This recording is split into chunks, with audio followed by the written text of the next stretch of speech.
The Veltari Empire had ruled the Orion sector for 12,000 years. Their ships were beautiful things of silver and light. Their weapons could turn planets into dust. Their armies numbered in the billions. No species in the known galaxy dared to challenge them, until the Creth arrived. The Creth came from the dark space between galaxies. Nobody knew where they had come from or what they wanted. They simply appeared one day at the edge of Veltari space with a fleet of black ships that blocked out the stars. They did not communicate. They did not negotiate. They only destroyed.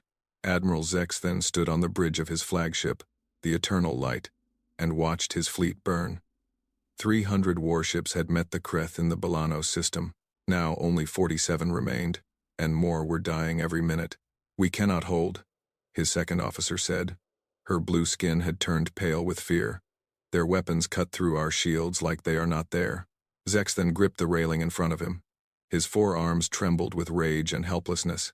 The Veltari had never known defeat. They had conquered 100 worlds. They had crushed every enemy that stood before them. Now they were being slaughtered like animals. "Send the distress signal," Zex then ordered. "Broadcast on all frequencies. Every ally we have. Every species that owes us tribute. Call them all. Admiral, the Council will not approve. The Council sits in their towers on Veltara Prime while we die out here." Zex then shouted, "Send the signal. Call for backup. Anyone who can hear us." The communications officer worked quickly at her station. The distress signal shot out into space at faster than light speeds. It traveled through hyperspace relays and across the vast distances between stars. It reached a dozen allied species. It reached neutral worlds. It reached places the Veltari had never explored. And it reached a small blue planet called Earth. Captain Sarah Chen was drinking coffee in the mess hall of the USS Defiance when the alarm sounded. She set down her cup and walked calmly to the bridge. After 20 years in the United Earth Fleet, she had learned that running only made her tired. "Report," she said as she stepped through the door. Commander Jackson turned from his station. "We picked up something strange, Captain. A signal from outside our solar system. It seems to be a distress call." Chen sat down in her chair and crossed her legs. "Play it." The bridge filled with a strange voice. It spoke in a language Chen had never heard, but the universal translator built into the ship's computer worked quickly. Within seconds, the words became clear. "This is Admiral Zex, then of the Veltari Empire. We are under attack by unknown hostile forces. Our fleet is being destroyed. We request immediate assistance from any species that can hear this message. Please help us. We cannot survive alone." The bridge was silent for a long moment. "Well," Chen said finally, "that's interesting." "Captain," Jackson said carefully, "that signal came from over 500 light-years away, and it mentions aliens. Real aliens. I noticed. What do we do?" Chen thought about it. Humanity had suspected for years that they were not alone in the universe. They had built ships that could travel faster than light. They had explored dozens of star systems, but they had never found other intelligent life. Now that life had found them, "Contact Earth Command," Chen ordered. "Send them the signal. Tell them we need orders." The response from Earth came faster than Chen expected. Within 6 hours, she received a message directly from Admiral Morrison, the commander of the entire United Earth Fleet. "Captain Chen, you are ordered to hold your position. A task force is being assembled. We are going to answer that distress call." 3 weeks later, the largest fleet in human history gathered at the edge of the solar system. 200 warships hung in the darkness of space. They ranged from small frigates to massive battleships. At the center of the formation floated the Titan, the flagship of Admiral Morrison himself. Chen stood on the bridge of the Defiance and watched the other ships through her view screen. Her heart beat faster than usual. This was the moment humanity had waited for. First contact with alien life. Of course, that contact would happen in the middle of a war. "All ships. This is Admiral Morrison." The radio crackled. "We have analyzed the distress signal. We have mapped a route to the source. The journey will take approximately 2 days, at maximum hyperspace speed. When we arrive, we may find ourselves in the middle of a battle. We may find nothing but wreckage. We do not know what awaits us." Morrison paused. When he spoke again, his voice was firm, but someone called for help. "And humanity does not ignore those in need. All ships, engage hyperspace drives. Let's go meet our neighbors." The fleet shimmered and vanished into the strange dimension that allowed faster-than-light travel. Chen watched the stars stretch into lines around her ship. She wondered what they would find on the other side. She also wondered if humanity was ready for this. Admiral Zexthan had stopped counting the dead. His fleet had been reduced to 18 ships. The Creth had pulled back for now, regrouping for another attack. But Zexthan knew it was only a matter of time. His people would not survive another assault. "Admiral," his communications officer said weakly, "we are receiving responses to our distress call." "From who?" "The Marlac Confederacy has sent their regrets. They say they cannot spare any ships." "Of course not," Zexthan muttered. The Marlac were cowards. He had always known it. "The Dren Assembly says they are too far away to help in time." "The Hollow Council." They did not respond at all. Zexthan closed his eyes. He had expected this. The Veltari had ruled through fear for too long. They had made subjects, not allies. Now, when they needed help, no one would come. "Wait," the officer said suddenly. "Admiral, there is another response. It came from a species I do not recognize. They call themselves humans." "Humans?" "I have never heard of them. Neither have I, Admiral. But they say they are coming." "How many ships?" The officer checked her console. "They say 200. Zexthan felt a flicker of hope. 200 ships was not enough to defeat the Creth, but it might be enough to survive. It might be enough to escape. "When will they arrive?" "They say 2 days. We may not have 2 days." As if to prove his point, the sensors began screaming. The Creth fleet was moving again. Hundreds of black ships advanced toward the Veltari position, their weapons charged with dark energy. "All ships, prepare for battle," Zexthan ordered. He drew his ceremonial blade from his belt. If this was to be his last fight, he would meet it with honor. The Creth ships opened fire. Energy beams sliced through space. Veltari ships exploded. Zexthan watched the Starborn, one of his oldest warships, break apart in a flash of light. And then something impossible happened. Space itself seemed to tear open. 200 points of light appeared in the darkness. Ships emerged from hyperspace in a perfect formation. They were unlike anything Zexthan had ever seen. Their designs were angular and aggressive, all sharp edges and heavy armor. Their hulls were gray and black, decorated with symbols he did not recognize. "This is Admiral Morrison of the United Earth Fleet," a voice announced on all frequencies. "Sorry we're late. Hang on. We're coming in hot." The human ships opened fire. Chen had never seen anything like it. The Creth ships were massive, easily twice the size of the largest human vessel. Their weapons tore through shields and armor with terrifying ease. They should have been unstoppable. But humans had learned a long time ago that size was not everything. "All batteries, fire at will," she commanded. The Defiance unleashed a storm of weapons. Railgun slugs traveling at a fraction of the speed of light slammed into the nearest Creth ship. Missiles armed with nuclear warheads followed close behind. Laser beams cut through the darkness. The Creth ship shuddered. Then it exploded. Across the battlefield, the same scene repeated. Human ships were smaller, faster, and more maneuverable. They darted between the slow-moving Creth vessels, striking from angles the enemy could not defend. Weapons that the galaxy had never seen ripped through alien armor. "Captain," Jackson said with wonder in his voice, "we're actually winning." Chen allowed herself a small smile. "Let's not get too excited. We've just started." The battle raged for 3 hours. The Creth were not stupid. They adapted their tactics. They focused their fire on individual human ships. They tried to retreat, to regroup, but the humans would not let them. "All ships pursue," Morrison ordered. "Do not let them escape. Hit them hard and keep hitting them." The human fleet chased the Creth across the system. More and more black ships fell to human weapons. By the time the surviving Creth finally fled into hyperspace, they had lost over half their force. The battlefield fell silent. Wreckage floated everywhere. Veltari ships, Creth ships, and yes, human ships too. They had not escaped without losses.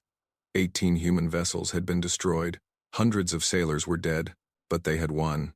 "Open a channel to the Veltari flagship," Morrison ordered. Admiral Zexthan's face appeared on the view screen. He had 4 eyes, blue skin, and 4 arms. He looked exhausted. He also looked amazed. "I am Admiral Morrison of the United Earth Fleet. We received your distress call. I hope we're not too late to help." Zexthan stared at him for a long moment. Then, slowly, he began to laugh. It was a strange sound, clicking and buzzing. But Chen recognized the emotion behind it. "Admiral Morrison," Sexton said, "I do not know who your people are or where you come from, but I have never been so happy to see anyone in my life." "We're from Earth," Morrison said. "It's a small planet you've probably never heard of. We're new to this whole galactic community thing, but we heard you needed help, so we came." "You saved us," Sexton said. His voice was quiet now, filled with something that might have been shame. "My people, we have not always been kind to others. We have ruled through strength, not compassion. And yet you came to help us anyway." "Everyone deserves a chance," Morrison replied. "Now, I think we need to talk. Those black ships will be back, and we need to figure out what we're going to do about it."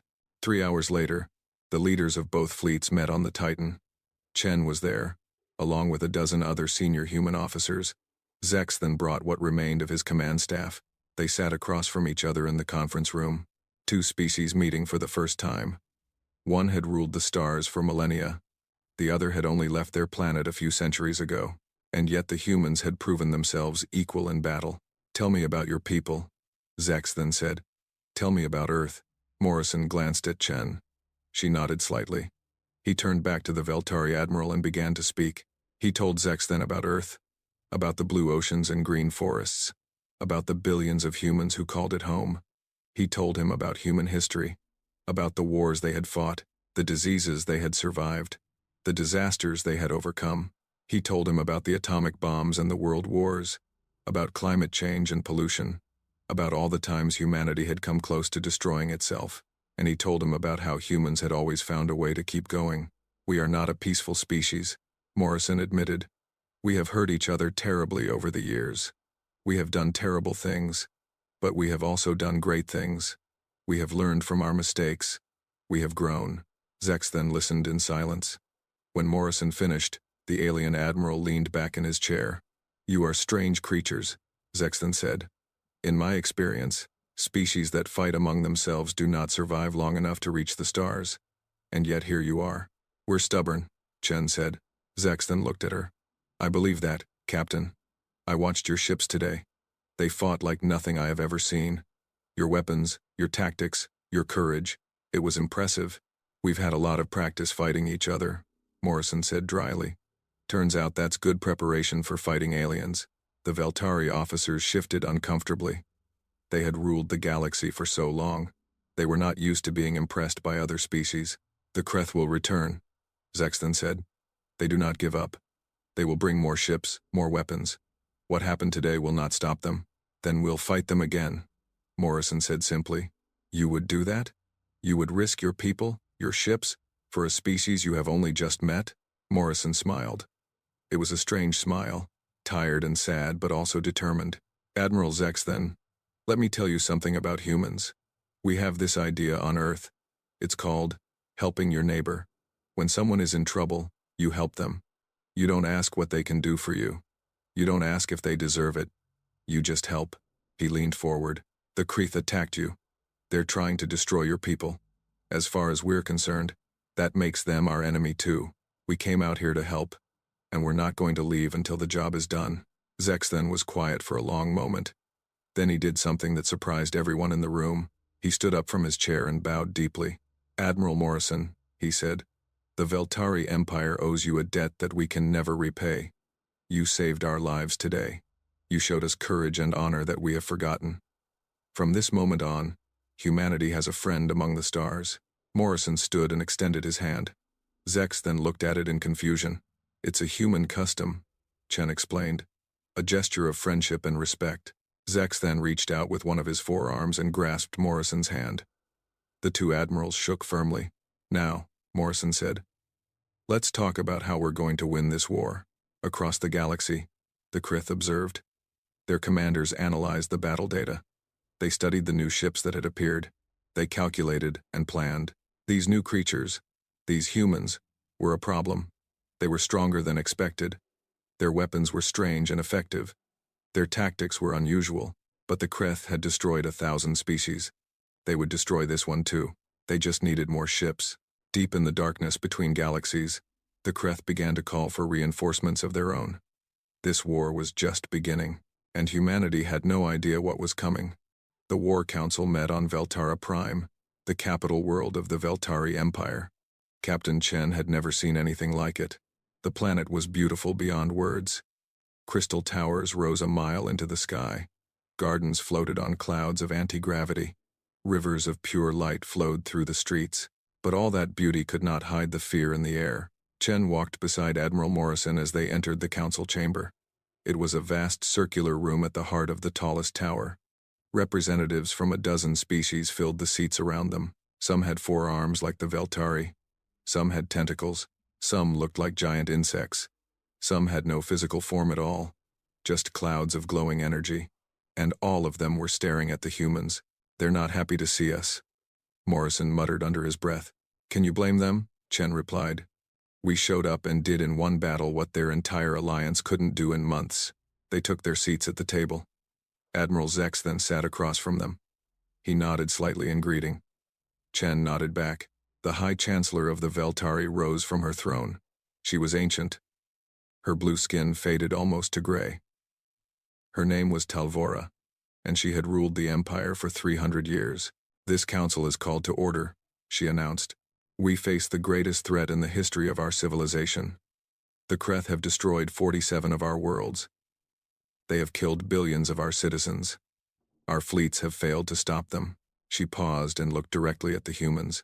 And then these strangers appeared. These humans. They answered our call for help when no one else would. They fought beside our ships.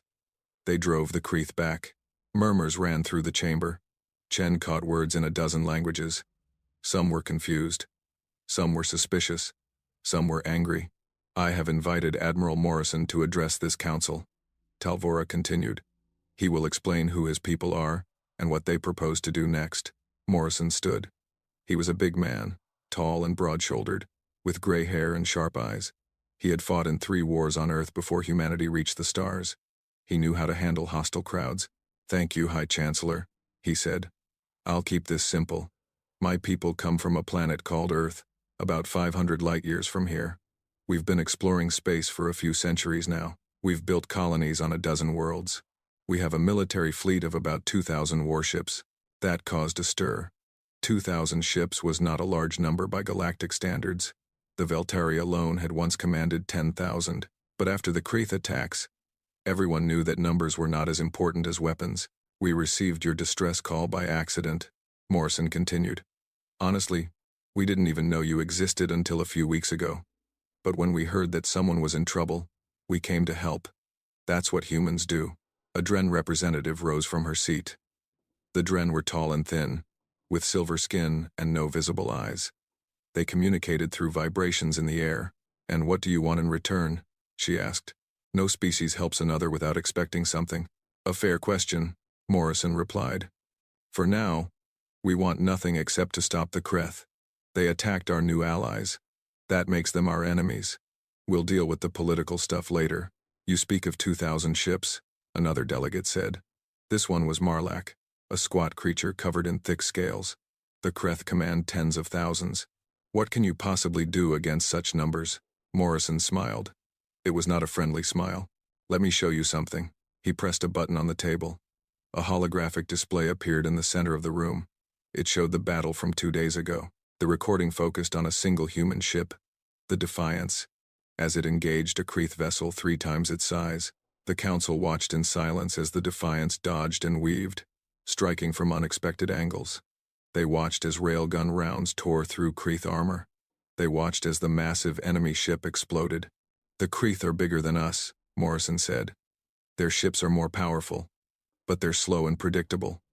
Our weapons are different from yours. We developed them for fighting each other, not for conquering weaker species. Every human warship is designed to kill things bigger than itself. Your weapons," Zex then said, "they are remarkable. We analyzed the battle data. Your projectile launchers accelerate metal to incredible speeds. Your explosives release energy equivalent to a small star. Your laser systems are more efficient than anything we have seen. We call them railguns, nuclear missiles, and combat lasers," Morrison explained. "Standard military equipment on Earth. We've been improving them for centuries." The Hollow Council representative spoke for the first time. The hollow were beings of pure energy, glowing spheres that floated in the air. Their voice seemed to come from everywhere at once. "Your species is violent," they said. "We can feel it in your thoughts. You have fought wars among yourselves, terrible wars. How do we know you will not turn those weapons on us?" Chen expected Morrison to get angry. Instead, he simply nodded. "You're right," he said. "Humans have done terrible things to each other. We've fought wars over land, over resources, over ideas. We've built weapons that could destroy our entire planet. We came very close to doing exactly that. More than once." He paused. "But we also learned from those mistakes. We learned that cooperation is better than conquest. We learned that helping each other is more valuable than hurting each other. It took us a long time, and we're still not perfect. But we're trying." He looked around the room, meeting every alien eye. "I won't pretend that humans are saints. We're not. But right now, we have a common enemy. The Kreeth don't want to negotiate. They don't want to trade. They just want to destroy. So you have a choice.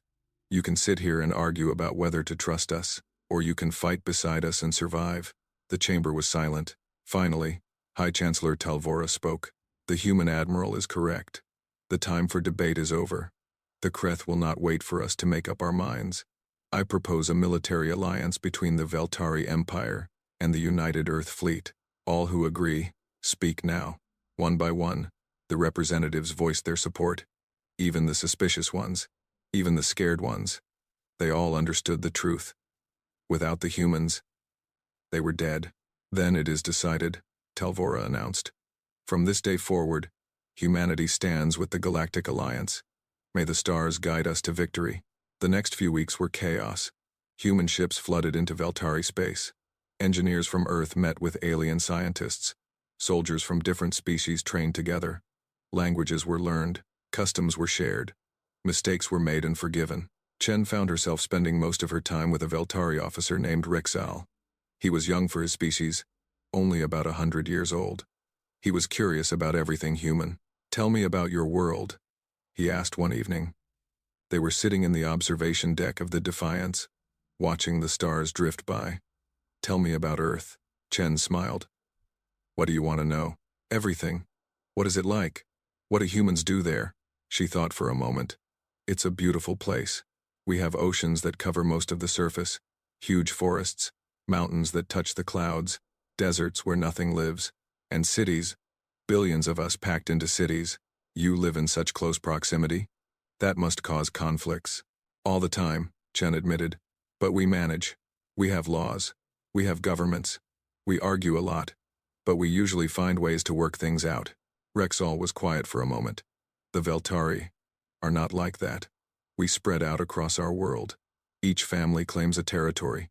We only come together for war or ceremony. Different species, different ways," Chen said. "That's okay. The point is that we both made it to the stars. That's what matters." "Your people adapted quickly to space travel," Rexall observed. "Our records show that you only developed faster than light technology 300 years ago.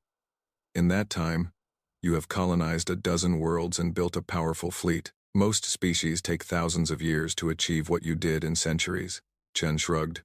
"We're impatient. You are remarkable," Rexall said. "Do you know how long it took the Veltari to reach our first colony? 2,000 years. You did it in 100. Your species moves faster than any we have ever encountered. Maybe that's because we don't live as long as you. Human lifespan is about 80 to 100 years. We don't have time to waste." Rexall's 4 eyes widened. "So short? How can you accomplish anything in such limited time?" "We work hard. We work fast. And we pass things on to the next generation. Every human builds on what came before. It's like a race that never ends. Each runner passes the baton to the next." She looked out at the stars. "My grandmother was born before humans landed on our moon. My mother saw the first colony ships leave for Mars. I grew up on a starship, traveling between solar systems. In 3 generations, we went from barely reaching space to exploring the galaxy. That's just how humans work." Rexall shook his head in amazement. "Your people are either very blessed or very cursed. Perhaps both. Probably both." Chen agreed. The alliance grew stronger every day. Human engineers taught the Veltari about kinetic weapons and nuclear technology. Veltari scientists shared their knowledge of shield generators and hyperspace navigation. Both sides learned from each other, but the Kreth were not idle. Reports came in from across the galaxy. The black ships had returned to the void between galaxies. They were gathering. More vessels arrived every day, appearing from the dark space beyond the stars. "They're building an armada," Morrison told the War Council. "Our scouts estimate at least 50,000 ships, maybe more." The room fell silent. Even with the combined fleets of the Alliance, they had maybe 5,000 vessels ready for combat. 10 to 1 odds, Talvora said quietly. "We cannot win against such numbers." "Maybe not in a straight fight," Morrison replied. "But we don't have to fight straight. The Kreth are powerful, but they're not creative. They use the same tactics every time. Mass attacks, overwhelming force, no subtlety." "And you have a better idea?" Morrison nodded. "Humans learned a long time ago that you don't beat a bigger enemy by fighting fair. You beat them by being smarter, faster, and meaner. You hit them where they don't expect it. You take away their advantages. You make them fight on your terms, not theirs." He activated the holographic display. A map of the galaxy appeared, showing the positions of both fleets. "The Kreth staging area is here, in the void. They'll attack through this corridor, hitting these 3 systems first. That's what they did last time, and they'll do it again because it worked." He highlighted a different region of space. "We're not going to wait for them. We're going to hit them first. A strike force of fast ships, mostly human frigates and destroyers. We'll jump into their staging area, cause as much damage as possible, and jump out before they can respond." "That's suicide," a Dren admiral protested. "You'll be outnumbered 100 to 1. "Speed and surprise," Morrison said. "We won't stay long enough for them to catch us. We'll destroy supply ships, fuel depots, command vessels. We'll disrupt their preparations, buy ourselves more time." Zex then leaned forward. "I have studied human military history. Your people have a term for this kind of warfare. You call it guerrilla tactics? Something like that. Hit and run. Never give the enemy a fair fight. Never let them bring their full strength against you. It is dishonorable." The Marlac representative growled. "Battle should be fought with courage, face to face. With respect," Morrison replied. "Honor doesn't mean much when you're dead. I'd rather win ugly than lose beautifully." Chen watched the alien faces around the table. Some were offended, some were confused. But many were nodding. They were beginning to understand how humans thought. "The Veltari will support this plan," Zex then announced. "Admiral Morrison has proven himself in battle. I trust his judgment." One by one, the other delegates agreed. The vote was not unanimous, but it was enough. "Prepare the strike force," Talvora commanded. "We attack in 3 days." Captain Chen stood on the bridge of the Defiance as the strike force assembled. 50 human ships, 20 Veltari vessels, a handful of Dren scouts. It was a small force, barely 100 ships against an armada, but they were fast. And they were angry. "All ships report ready," Commander Jackson announced. Chen nodded. She looked at the view screen, at the stars that had become her home. "Open a channel to the fleet." Static crackled, then cleared. "This is Captain Chen of the Defiance. We're about to do something crazy. We're about to attack an enemy force that outnumbers us 500 to 1. Some of us won't come back." She paused. "I'm not going to pretend this is easy. I'm not going to give you speeches about glory or destiny. The truth is simple. The Kreth want to destroy everything we love. Our homes, our families, our species. We're going to stop them." Her voice hardened. "We're going to hit them so hard they'll never forget it. We're going to remind them that small doesn't mean weak. We're going to show them why humans are the most dangerous species in this galaxy." She smiled grimly. "All ships, engage hyperspace drives. Let's go hunting." The fleet vanished into faster-than-light space. Behind them, the stars continued their eternal dance, unchanged and uncaring. But something had shifted in the galaxy. Something new had arrived. Humanity was no longer hiding. Humanity was going to war, and the Kreth would learn what that meant. The strike force emerged from hyperspace at the edge of the Kreth staging area. Chen saw the enemy fleet spread out before her. Thousands of black ships, clustered around massive supply platforms. It was like looking at a sky full of angry stars. "All ships, weapons free," she ordered. "Pick your targets and fire at will." The Defiance surged forward. Its railguns opened fire. Nuclear missiles launched from their tubes. Laser beams cut through the darkness. The Kreth were caught completely off guard. They had not expected an attack here, in their own territory. Their response was slow, confused. Human ships tore through their formations. Veltari vessels struck from the flanks. Supply platforms exploded. Fuel depots burned. Command ships came apart under concentrated fire. Multiple kills confirmed, Jackson reported. Enemy response is disorganized. Keep pushing, Chen ordered. We have 3 minutes before they get their act together. Make every second count. The Defiance targeted a massive Kreth warship that seemed to be directing the defense. All weapons locked on. All weapons fired. The enemy ship staggered. Its shields flickered. Then they failed. The ship exploded in a blinding flash of light. Target destroyed, Jackson said with satisfaction. Time? 2 minutes remaining. Chen watched the battle unfold. They were doing incredible damage. Dozens of Kreth ships were destroyed or crippled. Entire supply stations were reduced to debris. But the enemy was starting to respond. More and more black ships were turning toward the strike force. 90 seconds. We need to go. All ships, prepare to withdraw. Chen broadcast. Good work, everyone. Let's get out of here. The fleet began to pull back. Some ships were slower than others. Chen saw a human frigate, the Hawthorne, limping away with damage to its engines. A pack of Kreth vessels was closing in. Cover the Hawthorne, she ordered. All ships, cover fire. The fleet turned and fired. Missiles and railgun rounds filled the space between them and the enemy. The Kreth advance slowed, just for a moment. It was enough. The Hawthorne reached the fleet. All ships engaged their hyperspace drives. The stars stretched into lines. Reality blurred. And then they were gone, leaving behind a devastated Kreth staging area and a very angry enemy. The first strike was complete. The war had truly begun. The news of the strike spread across the galaxy like fire. Human ships had attacked the Kreth in their own territory. They had destroyed supply lines. They had killed thousands of enemy vessels. They had done what no one thought possible. Captain Chen became famous overnight. Her face appeared on news broadcasts from 100 worlds. Species that had never heard of Earth suddenly wanted to know everything about these strange, aggressive creatures who fought like demons. But Chen had no time to enjoy her fame. The war was just beginning. She stood in the medical bay of the Defiance, looking at the rows of wounded sailors. Some had lost limbs. Some had lost eyes. Some would never walk again. The cost of victory was written on their bodies. You did good out there, a voice said behind her. She turned to find Admiral Morrison standing in the doorway. He looked tired. Everyone looked tired these days. We lost 8 ships, Chen said. 243 people, and we destroyed over 400 enemy vessels. We crippled their supply network. We bought ourselves at least a month of time. Is it enough? Morrison was quiet for a moment. I don't know. But it's more than we had before. They walked together through the corridors of the ship. Crew members saluted as they passed. Some whispered words of thanks. Chen felt uncomfortable with the attention. You know what I keep thinking about, she said. That Marlac delegate. The one who called our tactics dishonorable. What about him? He wasn't wrong.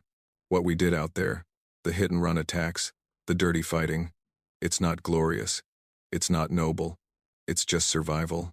Morrison stopped walking. He turned to face her with serious eyes. Chen, let me tell you something. I've been a soldier my whole life. I fought in the African War.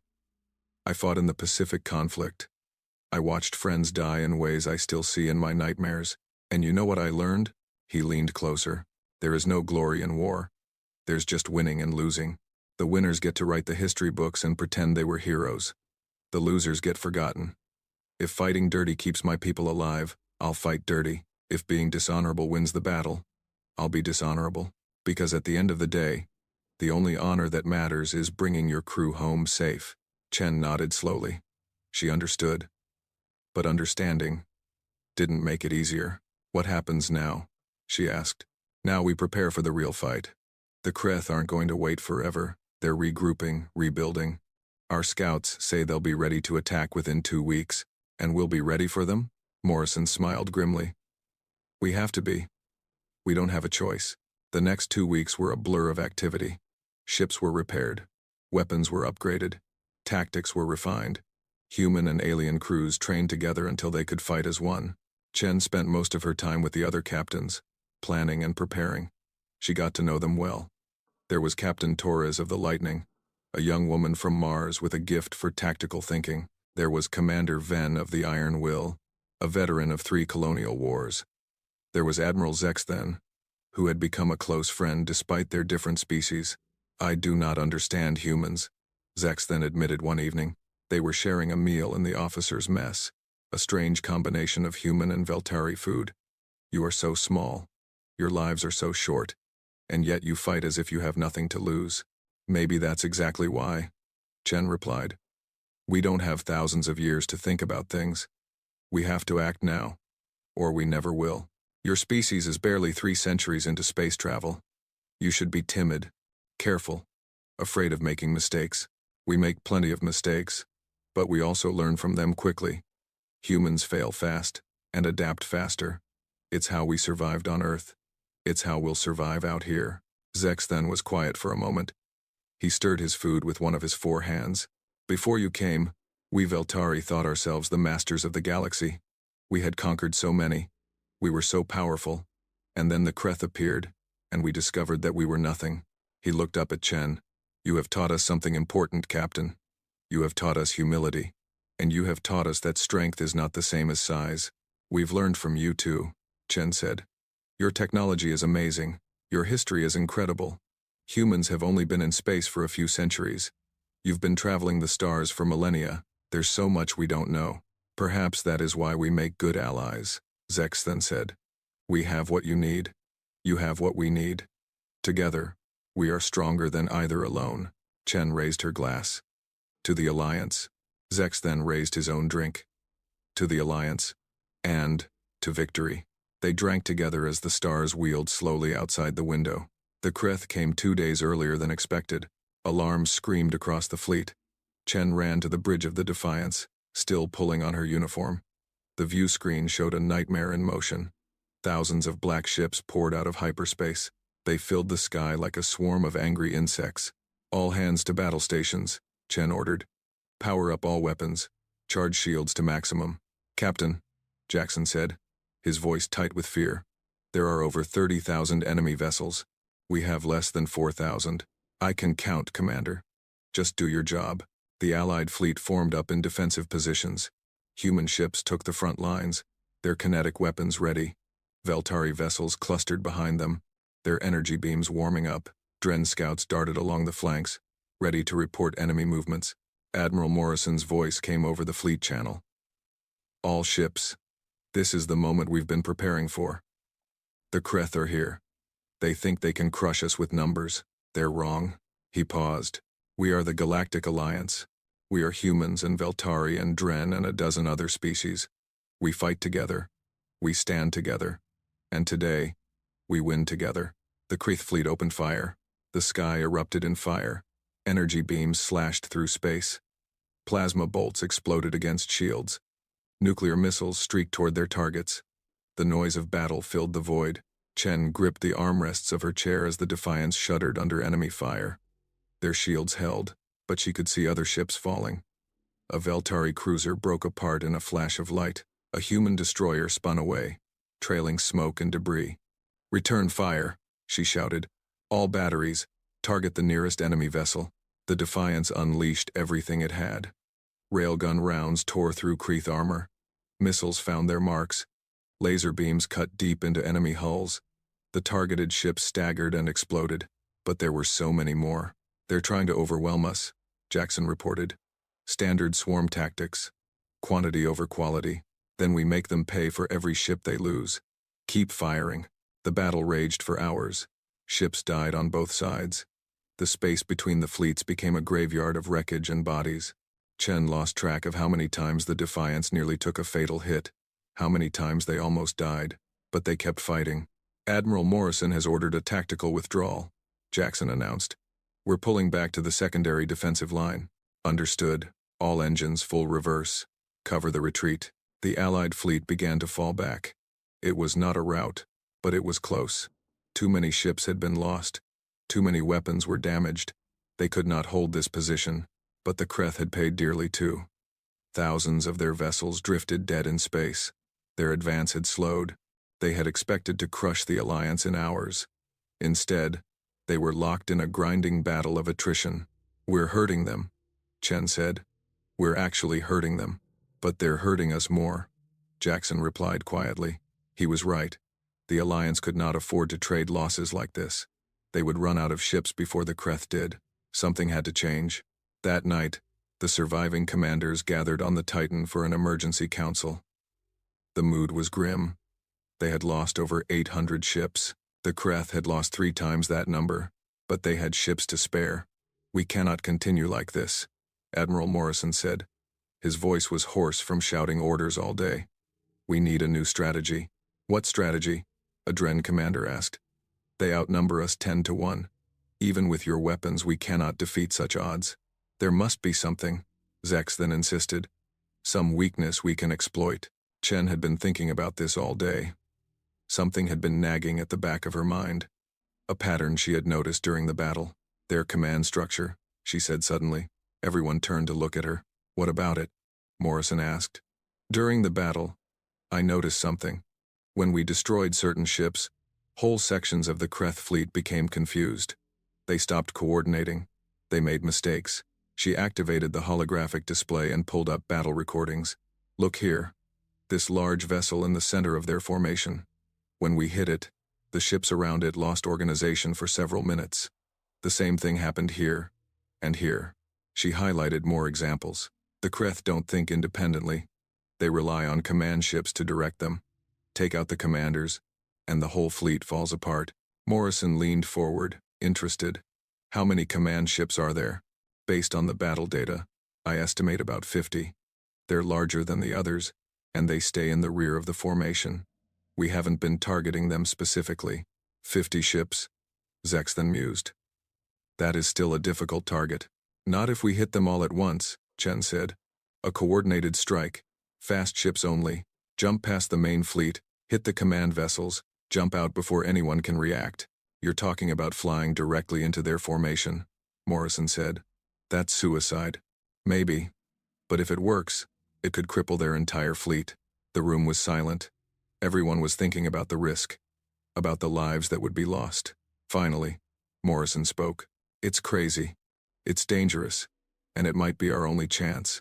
He looked around the table. "Any other ideas?" No one spoke. "Then we plan for Chen's assault. Get me the 50 fastest ships we have.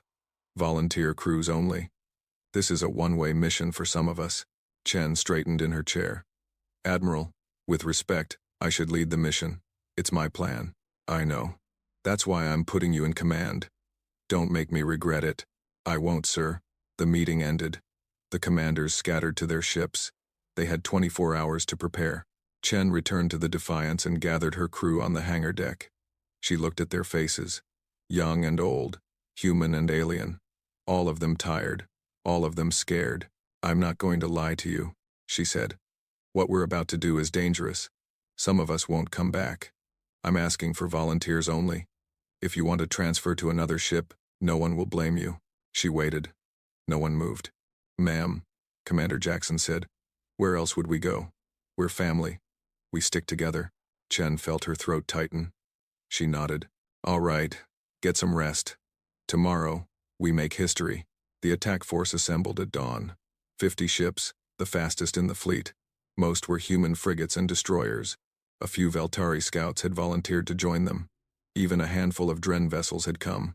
Chen stood on the bridge of the Defiance and watched the main fleet take up defensive positions. They would engage the Creth head-on, drawing their attention. While the enemy focused on the main battle, Chen's force would slip behind their lines. "All ships, check in," she ordered. 50 voices responded. 50 captains ready to die for the mission. "Remember the plan," Chen said. "Fast and quiet until we reach the target zone. Then hit them with everything we have. Destroy the command ships and get out. Don't stop for anything." She took a deep breath. "It's been an honor serving with all of you. Let's show these invaders what the Galactic Alliance can do." The main fleet engaged the enemy. Weapons fire filled the sky. Explosions blossomed in the darkness. The Creth surged forward, pressing their advantage, and 50 small ships slipped past them. invisible in the chaos of battle. Chen watched the Krith formation scroll by on her sensors. So many ships, so many weapons. If they were spotted, they were dead. Approaching target zone, Jackson whispered. 90 seconds to contact. Power up weapons. Prepare to fire on my mark. The command ships loomed ahead. They were massive vessels, 10 times the size of the Defiance, heavily armored, bristling with weapons, and completely focused on the main battle. All ships. Select your targets. Fire on my command. Chen counted down in her head. 30 seconds. 20. 10. Now. All weapons, fire. 50 ships opened fire simultaneously. Railgun rounds slammed into command vessels.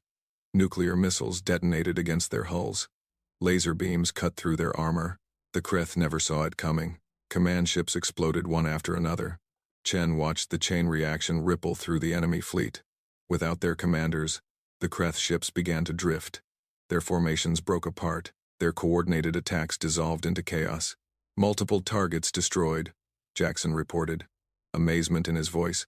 They're falling apart. Don't stop. Keep firing. Hit every command ship you can find. The attack continued for 3 minutes. 3 minutes of pure destruction. 42 command ships were destroyed. The Kreth fleet dissolved into a disorganized mob. Enemy response.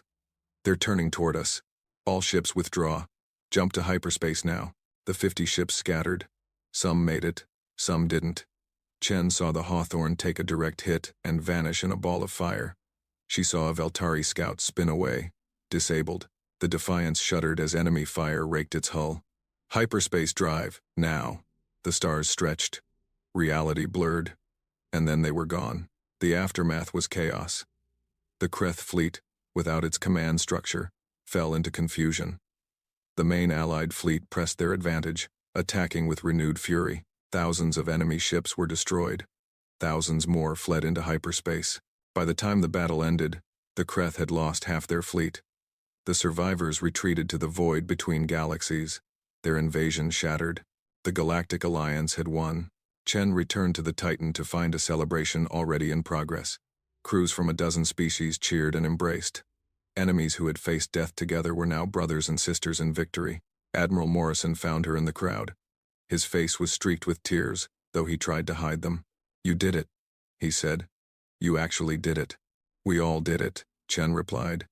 Every ship, every sailor, everyone who fought today. 18 ships from your strike force didn't make it back. 1,200 people, Chen nodded. The weight of those deaths would stay with her forever. They died saving the galaxy, she said. We'll remember them. Morrison put a hand on her shoulder. You're getting a promotion for this, and probably a lot of medals. The Alliance wants to honor you. I don't want medals. I just want this war to be over, soon. The Kreth are broken. They'll need years to recover. Maybe they won't come back at all. Chen looked out the window at the stars. So many lights in the darkness, so many worlds, so many species. And now, humanity was part of it all. What happens now? She asked. Now we rebuild. We strengthen the Alliance. We prepare for whatever comes next. The galaxy knows about humans now. For better or worse, everything has changed. Chen nodded. Everything had changed. And somehow, despite all the death and destruction, that felt right. Humanity had answered a call for help. They had fought beside strangers. They had won against impossible odds, and they were just getting started. 6 months passed after the great victory. The Galactic Alliance grew stronger every day. New species joined, eager to stand with the coalition that had defeated the Kreth. Trade routes opened. Borders relaxed. For the first time in centuries, the galaxy knew something like peace. Admiral Sarah Chen stood on the observation deck of the Titan and watched the lights of Veltara Prime glitter below. She still was not used to her new rank. She still felt like a simple ship captain, but the Alliance had insisted on honoring her, and now she commanded the combined human fleet. Beautiful, isn't it? Admiral Morrison said, joining her at the window. He had aged in the past months. His hair was completely gray now, his face lined with exhaustion. War had taken its toll on all of them.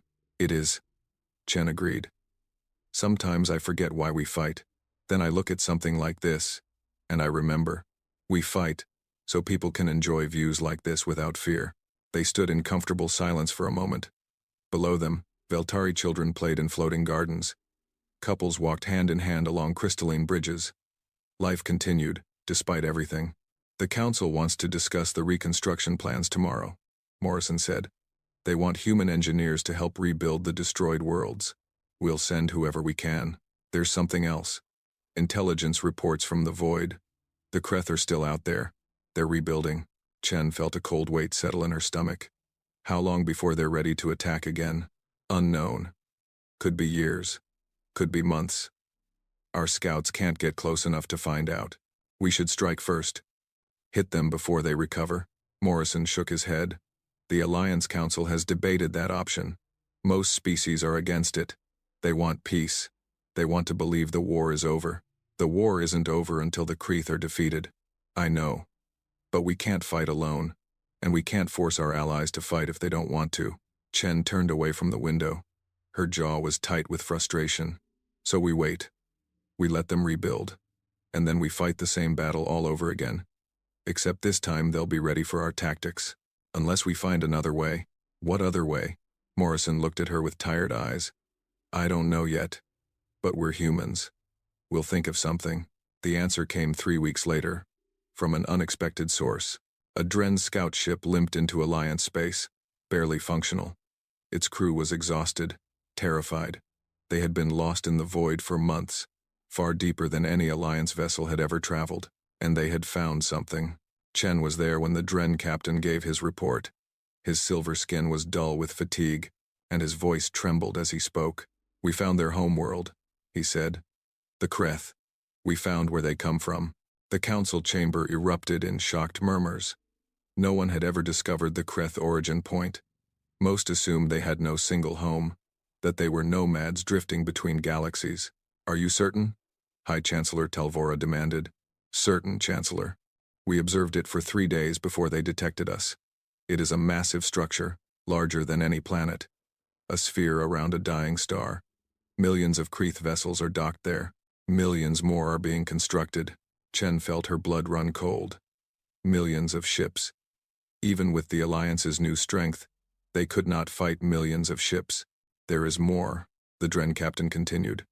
We intercepted their communications. The Creth are not just rebuilding. They are preparing for something much larger. A final attack, they call it. They plan to sweep through this galaxy and destroy every living species. No survivors. No mercy. Silence fell over the chamber. How long? Admiral Zex then asked quietly. Based on their construction rate, we estimate 2 years. Perhaps less, if they accelerate their schedule. 2 years. In 2 years, the Creth would return with an unstoppable armada. Every world in the Alliance would burn. Every species would be exterminated. Chen looked around the room. She saw fear in alien eyes. She saw despair. She saw defeat, and she refused to accept it. Then we don't have a choice, she said, standing from her seat. We attack their homeworld. We destroy it before they can launch their fleet. That's impossible, a Marlac delegate protested. You heard the report. Millions of ships defend that structure. We cannot fight millions. We don't have to fight all of them. We just need to destroy the structure, take out their production capacity, strand their fleet without reinforcements. And how do you propose to do that? Chen looked at Morrison. He nodded slowly, understanding what she was thinking. We build something that can punch through their defenses, Chen said. Something big, something they've never seen before. A weapon so powerful that nothing can stop it. What kind of weapon? Chen smiled grimly. The kind humans are very good at making. The project took 6 months. Engineers from every species in the Alliance worked together. Human scientists shared their most advanced weapons research. Veltari engineers contributed their knowledge of energy manipulation. Dren specialists designed the targeting systems. They called it the World Breaker. Chen watched its construction from the observation platform of the shipyard. It was massive, larger than any vessel ever built. Its hull was 100 kilometers long, covered with armor plates thicker than buildings. Its engines could move entire moons, and at its core sat a weapon that could crack planets.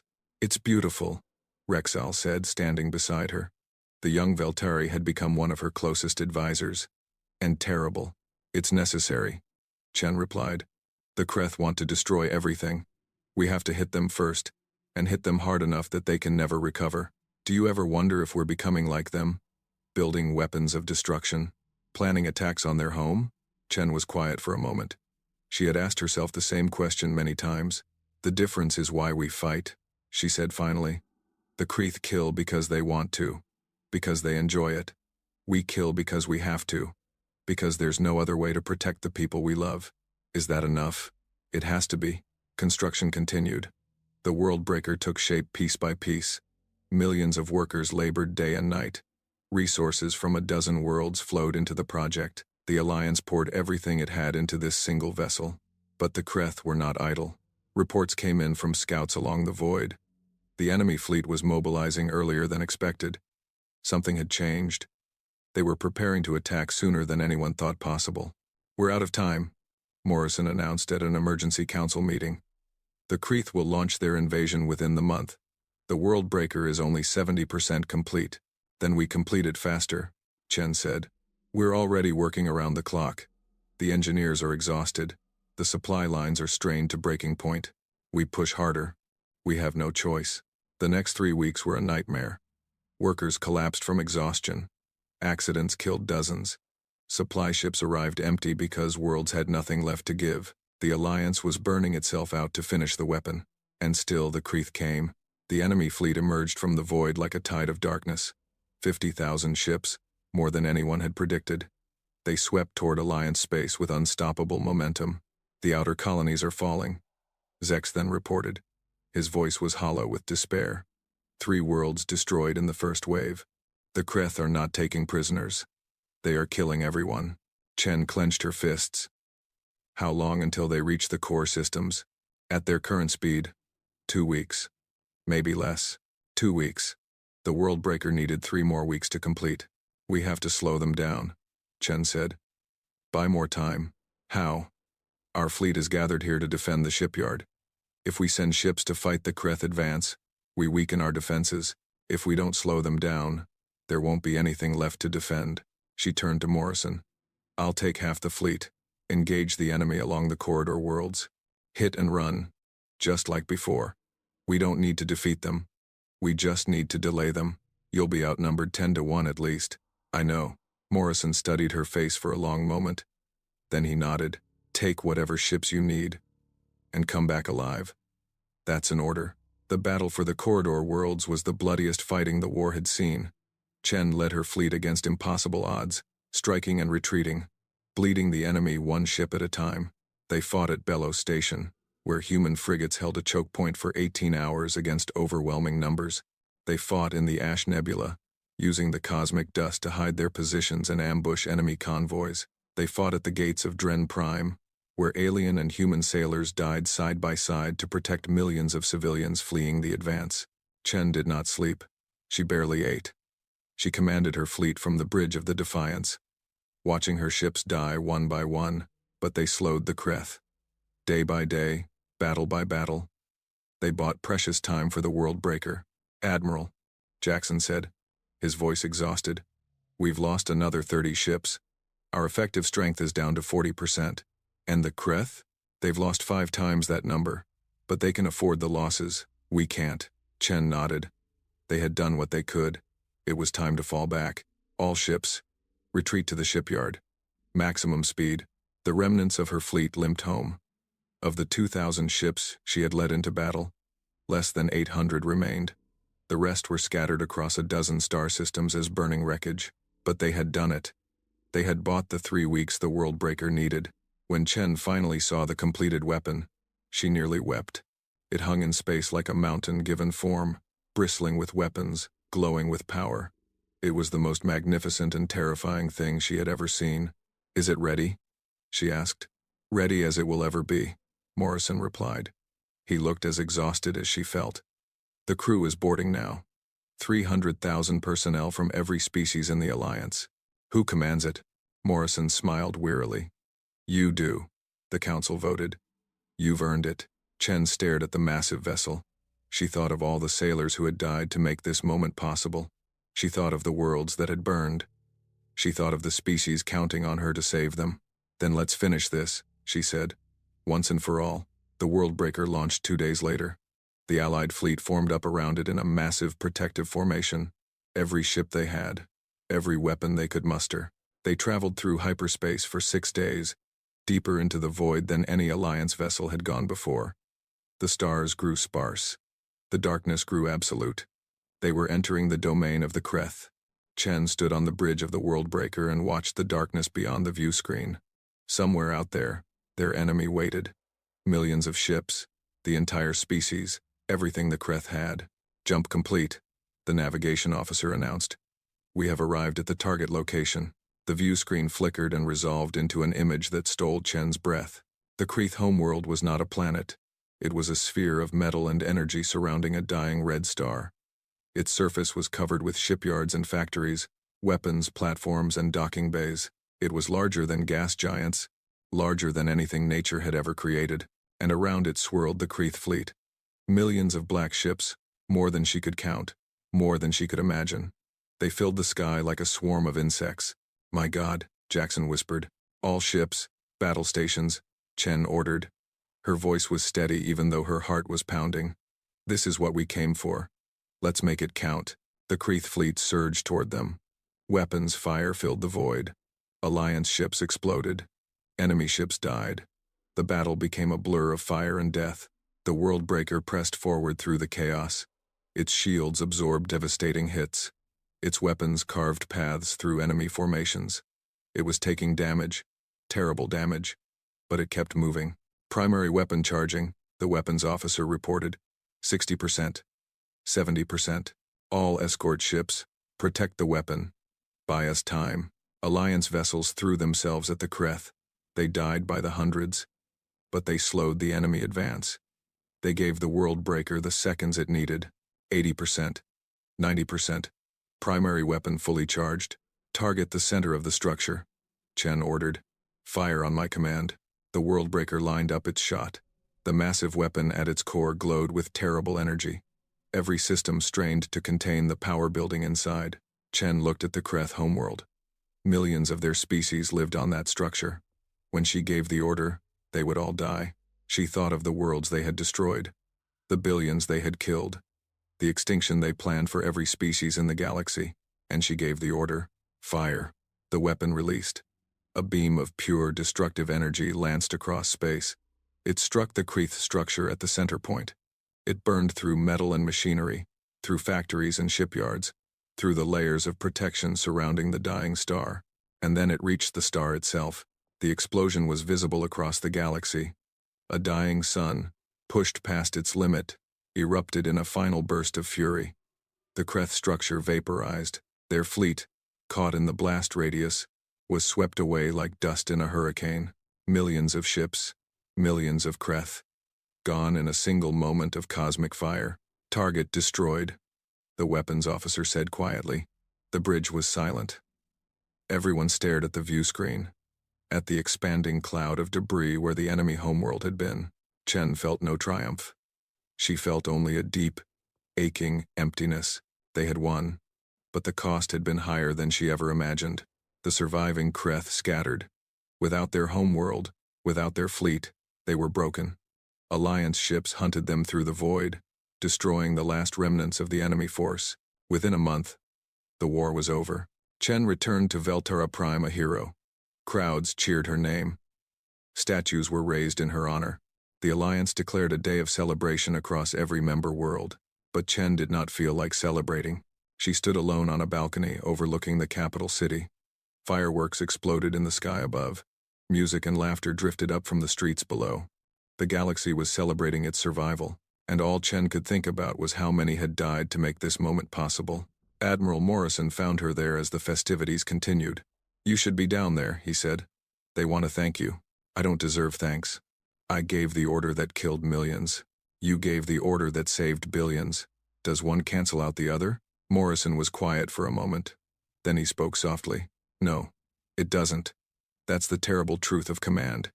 You make choices that kill people. And you live with those choices forever. How do you do it? How do you keep going? You remember why you fight. Not for glory, not for victory. For the people you protect. For the futures you preserve. For For the children who will grow up in a galaxy where they never have to fear the Creth. Chen looked down at the celebrating crowds. She saw Human and Veltari dancing together. She saw Dren and Marlak sharing drinks and laughter. She saw species that had been enemies a year ago now standing as friends. Maybe that was worth it. Maybe the peace they had won justified the blood they had spilled. She wanted to believe that. She needed to believe that. What happens now? She asked. Now we rebuild. We heal. We make sure this never happens again. Morrison put a hand on her shoulder. And we do it together. Human and alien. One alliance. One galaxy. Chen nodded slowly. The war was over. The future was uncertain. But for the first time in a long time, she felt something like hope. Maybe that was enough. 5 years had passed since the destruction of the Creth homeworld. The galaxy had changed in ways no one could have predicted. Old empires crumbled. New alliances formed. And at the center of it all stood humanity. No longer newcomers to the stars, but leaders of a new age. Admiral Sarah Chen walked through the halls of the Galactic Council building on Veltara Prime. Her footsteps echoed on the polished floors. Delegates from 100 species nodded as she passed. Some bowed, some saluted. All showed respect. It still felt strange to her. Strange to be honored. Strange to be famous. Strange to carry the weight of so many expectations. Admiral Chen, a voice called. She turned to find Rexal hurrying toward her. The Veltari had grown in the years since the war. He was taller now, his forearms thick with muscle. He served as the liaison between the human fleet and the Veltari military. Rexal, what's wrong? Nothing is wrong. The opposite, actually. The council has reached a decision. They want to see you. What decision? Rexal smiled in the strange way Veltari did, his 4 eyes crinkling at the corners. You will see. They walked together to the main council chamber. The room was packed with delegates from every member species. Chen saw humans and Veltari, Dren and Marlak, Hollow and dozens of others. All eyes turned to her as she entered. High Chancellor Talvora rose from her throne. She had aged dramatically in the past 5 years. Her blue skin was pale, her movements slow, but her voice was still strong. Admiral Chen, thank you for coming. Chancellor, I was told there was a decision. Yes, a historic decision. The Council has voted to restructure the Galactic Alliance. We are creating a new position, a unified military command that will oversee the defense of all member worlds. Chen felt a flicker of understanding. And you want a human to lead it. We want you to lead it, Talvora corrected. Not because you are human, because you have proven yourself. You saved us all. You defeated the Creth. You represent everything the Alliance stands for. The chamber fell silent. Every delegate watched Chen, waiting for her response. She thought about it carefully. This was not just an honor. It was a responsibility beyond anything she had ever imagined. Command of the entire Alliance military. Billions of soldiers. Thousands of ships. The power to shape the future of the galaxy.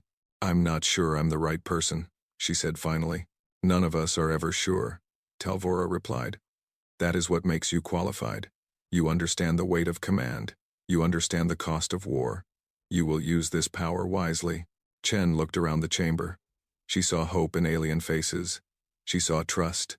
She saw the future. All right, she said. I'll do it. But I have conditions. Name them. First, the position is temporary.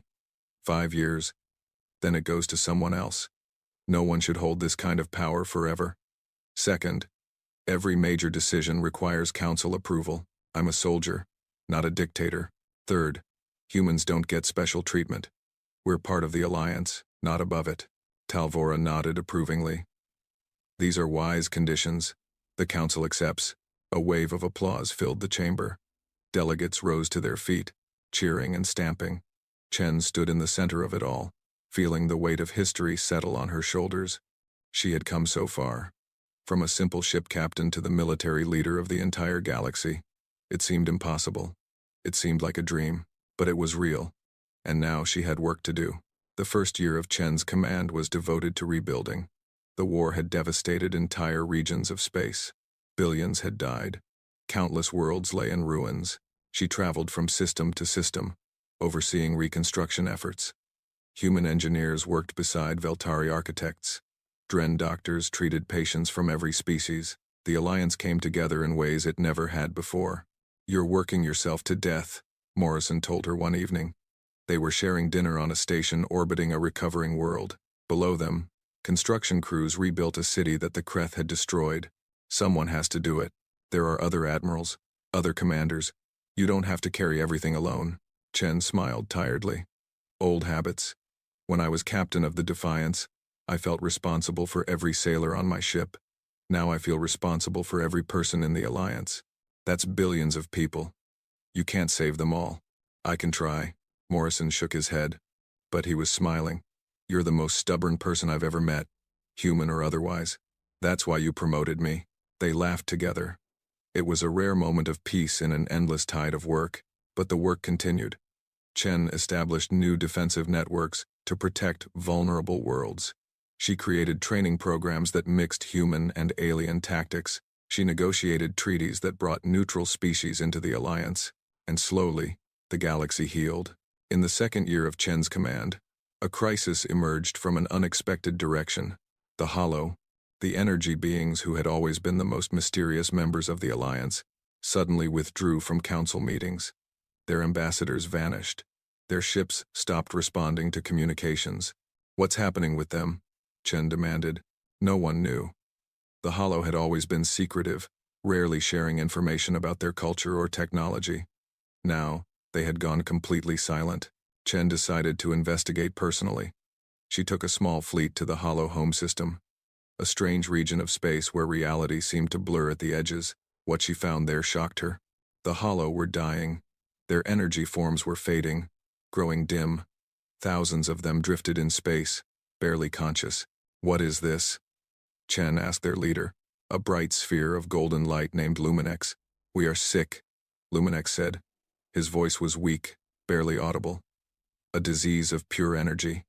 It has spread through our entire species. We are fading. Why didn't you ask for help?" "Pride. Fear. We are the oldest species in the galaxy. We have never needed assistance from others. We thought we could solve this alone." Chen felt anger and pity mixed together. "That's foolish. The Alliance exists, so no one has to face problems alone. We understand that now. But it may be too late." Chen refused to accept that. She called in every scientist the Alliance had.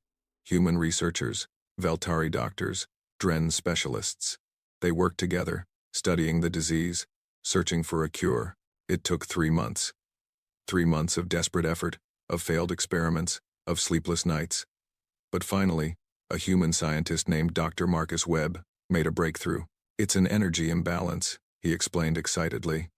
"The Hollow are made of pure energy, but they need trace elements from physical matter to maintain stability. Over millions of years, they've been slowly depleted. We can restore the balance by exposing them to a specific mineral compound found in asteroids." The treatment was simple once they understood the problem. Alliance ships gathered the mineral compound from asteroids across the galaxy. The Hollow absorbed it, and their energy forms stabilized. Within 6 months, the crisis was over. The Hollow had been saved. Luminex came to Chen personally to express gratitude, the energy being glowed brighter than she had ever seen. "You saved my species," Luminex said. "We owe you everything. You don't owe me anything. That's what the Alliance does. We help each other. We Hollow have always considered ourselves superior to physical beings. You have taught us humility, and you have taught us the value of connection." From that day forward, the Hollow became the strongest supporters of the Alliance. They shared their ancient knowledge freely. They contributed their unique abilities to Alliance projects. They became true partners instead of distant observers, and Chen learned a valuable lesson. Sometimes the greatest victories were not won with weapons, but with compassion. In the 3rd year of Chen's command, the galaxy faced a new threat. It started with strange signals from the void. Ships began disappearing near the border of known space. At first, everyone feared the Creth had returned, but this was something different. The first contact came at a remote research station. Chen was there when a massive vessel emerged from hyperspace. It was unlike anything she had ever seen, organic and technological at once, a living ship that breathed and moved. "This is the collective mind," a voice broadcast on all frequencies. "We have observed your conflict. We have watched your war. We have decided to make contact." Chen's hand hovered over the weapon's control. Who are you? What do you want? We are the collective mind. We are billions of individuals joined into one consciousness. We span 100 galaxies. We have existed for millions of years. That doesn't answer my question. What do you want? The voice was silent for a moment. When it spoke again, there was something like curiosity in its tone. We want to understand you. Specifically, we want to understand the species called humans. You are unusual. You are fascinating. You have done things that should not be possible. What kind of things? You defeated the Creth. The Creth were our creation. We sent them into your galaxy to test the species here, to see if any were worthy of notice. None ever were. Until you. Chen felt cold fury rising in her chest. You created the Creth? You're responsible for everything they did? The billions they killed? We are. Does this anger you? You're damn right it angers me. Those were innocent people. Entire species were wiped out because of your test. Unfortunate. But necessary. The weak must be removed so the strong can flourish. This is the law of existence. Chen gripped the arms of her chair until her knuckles turned white. She wanted to order an attack. She wanted to destroy this ship and everyone on it. But she knew that would be suicide. If the collective mind truly spanned 100 galaxies, they were unimaginably powerful. The Alliance could not win a war against them, so she did something harder than fighting. She controlled her anger and thought carefully. You say you want to understand humans, she said. Fine. I'll tell you about us. We are small. We are weak. We live short lives and we make constant mistakes. But we also care about each other. We protect those who cannot protect themselves. We fight for things bigger than ourselves. She leaned forward. The Creth killed billions of people. Our response was not to run or surrender. Our response was to fight back. To sacrifice everything to protect strangers we had never met. That's what makes us human. Not strength. Not power. Compassion. Courage. The refusal to give up even when everything seems hopeless. The collective mind was silent for a long moment. Interesting, it said finally. You do not fear us. You do not submit. Even now, facing an entity vast beyond your comprehension, you speak with defiance. You killed our friends. You threatened our families. What did you expect? We expected you to be like all the others. Frightened, submissive, desperate to survive. Instead, you stand tall and challenge us. The voice changed, becoming almost warm. This is what made you worthy of notice. This is why we came. We have encountered 1 million species across the universe. Most are forgettable. But you, humans, you are remarkable. Chen did not relax. What do you want from us? Simply to observe, to learn. We will not harm your alliance. The test is complete. You have passed. And if we had failed, if the Creth had destroyed us, then you would have been forgotten. Like all the others, the massive ship began to pull away. Its engines glowed with strange energy. We will be watching you, humans, the collective mind said. We are curious to see what you will become. Perhaps, in time, you will join us among the great powers of the universe. Until then, farewell. The ship vanished into hyperspace, leaving Chen alone with her fury and her fear. She had won again. But now she knew there were forces in the universe far greater than anything the Alliance had faced. The galaxy was not safe. It would never be truly safe. All they could do was keep fighting, keep growing, keep proving themselves worthy of survival. In the 4th year of Chen's command, the Alliance expanded beyond anyone's dreams. New species joined every month. Exploration ships pushed into unknown regions of space. Colonies spread across 1,000 worlds, and humans were at the heart of it all. Chen traveled constantly, meeting with alien leaders, resolving disputes, building connections. She saw wonders that took her breath away. Cities that floated in the clouds, forests that covered entire moons, species so alien she could barely comprehend them, but she never forgot where she came from. Once a year, she returned to Earth. She walked the streets of her hometown. She visited her family's graves. She remembered the small blue planet where humanity had been born. Do you ever regret it? Rexall asked during one of these visits. He had become her closest friend over the years. Leaving your world behind? Spending your life among the stars? Chen thought about the question carefully. Sometimes, she admitted. Sometimes I miss the simple things. The smell of rain, the sound of birds, the feeling of real ground under my feet. She looked up at the sky, at the faint lights of distant stars. But then I remember what we've accomplished, what we've built, the millions of lives we've saved, the future we've created, and I know it was worth it. You have changed the galaxy, Rexall said. Your species has changed everything. We had help. We couldn't have done it alone. That is true. But you were the spark that started the fire. You answered our call when no one else would. You showed us what courage looks like. Chen smiled. We're still learning. We're still making mistakes, but we're trying. That's all anyone can do. In the 5th year of Chen's command, she stepped down. True to her word, she handed over leadership to her successor, a Veltari admiral named Talrex, who had proven himself in dozens of battles. The retirement ceremony was held on Veltara Prime. Every member species sent representatives. The crowd was so large it filled an entire stadium. Chen stood at the podium and looked out at the assembled masses. Human and alien faces stared back at her. Friends she had made, enemies she had defeated, partners she had worked beside for years. I never wanted to be a hero, she began. I never asked for fame or power. I was just a ship captain who answered a distress call. I did what any decent person would do. I helped someone in need. She paused, but that small choice led to everything else. It led to alliance and war, to victory and loss, to moments of despair and moments of triumph. It taught me that every action matters, that courage is not about being fearless, but about doing what's right, even when you're terrified. She looked at the crowd with tears in her eyes. I am proud of what we have built together.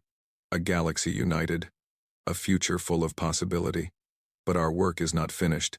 It will never be finished. There will always be new challenges, new threats, new opportunities. All I ask is that you face them the same way we faced the Creth. Together, with courage, and with hope. The crowd erupted in applause. Chen stood there, accepting their gratitude, feeling the weight of history lift from her shoulders. She had done what she could. Now it was someone else's turn. Chen spent her retirement years on a small colony world at the edge of Alliance space. She built a house overlooking an alien ocean. She watched strange birds wheel across unfamiliar skies. She lived simply and quietly, but she was not forgotten. Visitors came constantly, old friends wanting to reminisce, young soldiers seeking advice, historians wanting to record her stories. She welcomed them all. One day, many years later, a young human girl came to see her. The child was perhaps 8 years old, born on a colony world thousands of light years from Earth. Are you really Admiral Chen? The girl asked with wide eyes. Chen smiled. She was old now, her hair completely white, her body frail, but her eyes were still sharp. I used to be. Now I'm just Sarah. My teacher says you saved the galaxy. I helped save it. A lot of other people did most of the work. The girl thought about this for a moment. Then she asked the question that children always ask. What was it like? Being a hero? Chen looked out at the ocean. She thought of all the battles she had fought, all the friends she had lost, all the choices she had made, both good and terrible. It was hard, she said finally. It was scary. There were times I wanted to give up. Times I thought I couldn't go on. But you didn't give up. No, I didn't. Because there were people counting on me. Because I knew that if I quit, others would suffer. So I kept going, even when it hurt. Even when I was tired and afraid. She turned to look at the child. That's what being a hero really means. Not being strong or brave or special. Just refusing to stop. Refusing to abandon the people who need you. Doing your best, even when your best doesn't feel like enough. The girl nodded solemnly, trying to understand. Could I be a hero someday? Chen smiled and reached out to touch the child's face. You already are. Everyone who tries to make the universe a better place is a hero. You don't need a fleet of ships or a fancy title. You just need a kind heart and the courage to use it. The girl smiled and hugged her. Chen held on tight, feeling the warmth of young life against her old bones. The future was uncertain. There would be more wars, more challenges, more moments of crisis. But looking at this child, Chen felt something she had not felt in a long time. Hope. Humanity had stormed into the galaxy answering a call for help. They had found friends and enemies. They had faced impossible odds and survived. They had proven themselves worthy of the stars, and the adventure was just beginning. Chen closed her eyes and listened to the ocean waves. She thought of all the people she had loved, all the battles she had won, all the lives she had touched. It had been a good life, a meaningful life, and somewhere out there, among the stars, new heroes were rising, new stories were being written. The galaxy kept turning, full of danger and wonder and endless possibility. Humanity had found its place among the stars. They had earned it with blood and sacrifice, with courage and compassion. They had answered the call, stormed into the galaxy, and changed everything, and they would never stop. That was the human way, always reaching, always growing, always fighting for a better tomorrow. The end was just another beginning.